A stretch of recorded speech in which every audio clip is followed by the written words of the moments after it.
Job numbers released by the state of Wisconsin today may have some scratching their heads. That is tonight's top story. Good evening. I'm Eric Franke. And thanks for joining us. I'm Sarah Carlson. The numbers are out ahead of a national report on jobs. News 3 political reporter Jessica Arp breaks down the numbers in tonight's reality check.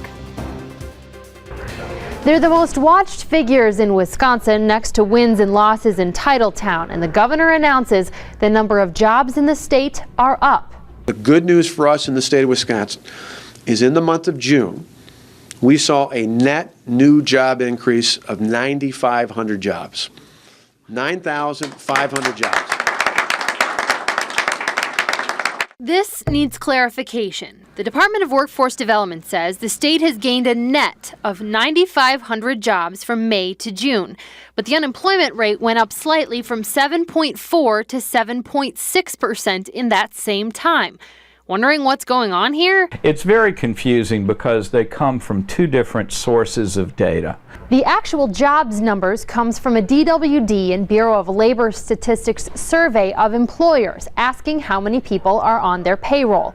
The unemployment numbers come from an entirely separate survey.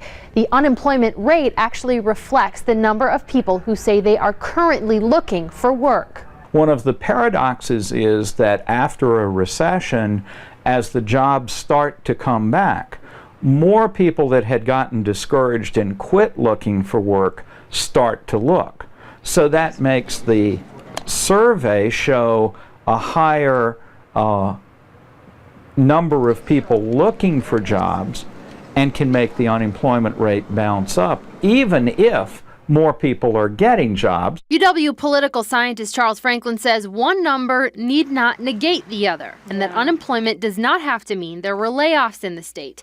DWD's numbers show Wisconsin did lose 3,400 jobs in government from May to June, but in general, the state has been on a jobs upswing since the beginning of 2010. And while these two data sources track pretty well with each other over the long haul, from month to month, they can either agree or disagree with each other by a bit. And that's part of what's going on right now. Governor Walker is also pointing out that Wisconsin's net job gain was half of the net job gain nationwide last month, which was 18,000 jobs. Already, Massachusetts is claiming the same thing. Their Department of Labor is saying they created 10,000 jobs last month. Minnesota saying 13,000. We should get a more accurate picture when all 50 states release their job numbers on Friday. I'm Jessica Arp with this News 3 Reality Check. And if you have an idea for a story we should look into like this one, please send it to us at realitycheck@channel3000.com.